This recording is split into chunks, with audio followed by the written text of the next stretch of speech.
Test Z pour comparaison des pourcentages de deux échantillons appareillés. Dans cet exemple, il faut savoir la survenue d'un événement pour des échantillons appareillés, c'est-à-dire des observations, deux observations sur les mêmes individus. C'est ça un échantillon appareillé. Alors, pour la problématique, dans cet exemple, on va voir l'effet d'un fongicide,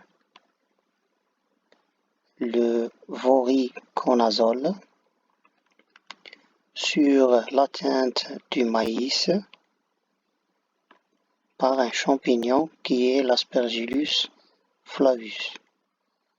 Pour cela, on a pris 1319 plantes,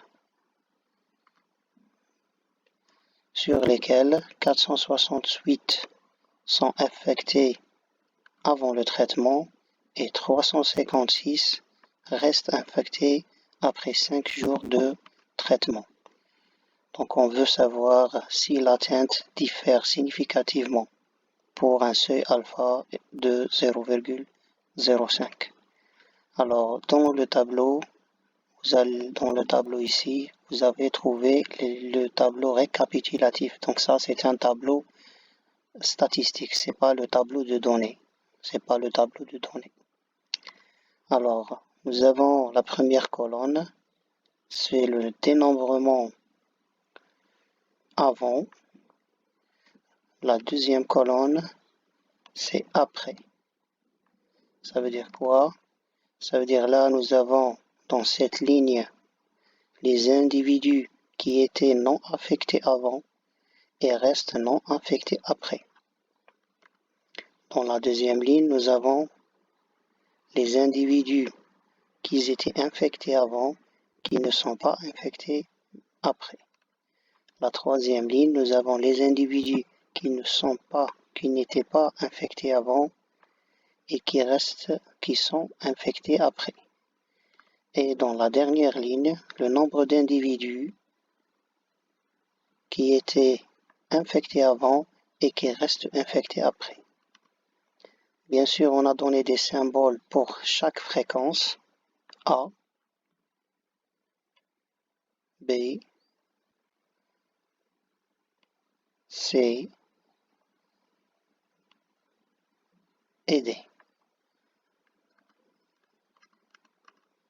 Alors bien sûr, dans le glossaire, vous allez trouver les symboles mathématiques. Première étape, formulation des hypothèses. Donc on va supposer que les pourcentages théoriques avant et après sont les mêmes. Comme hypothèse alternative, on va supposer que les deux pourcentages sont différents. Alors là, nous avons codé 1, ça veut dire non affecté, 2, ça veut dire infecté. Dans la deuxième colonne,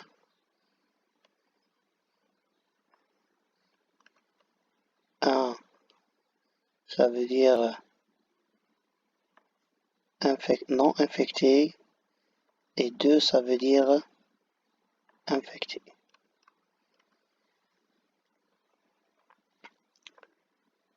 Alors, pour calculer le Z observé, on va faire B qui est 144 moins C moins 1 divisé par la racine carrée de B plus C.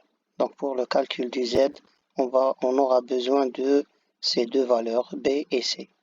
Bien sûr, ici, on va utiliser la valeur absolue.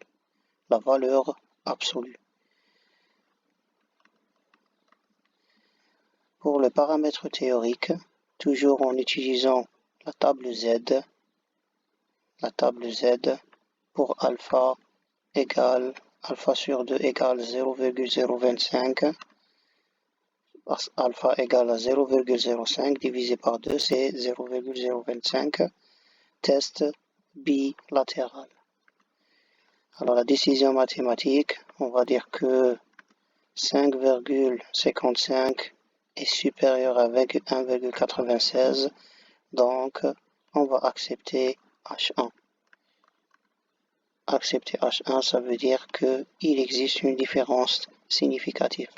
Ça veut dire qu'il y a une différence. On ne connaît pas si l'un des deux est meilleur que l'autre.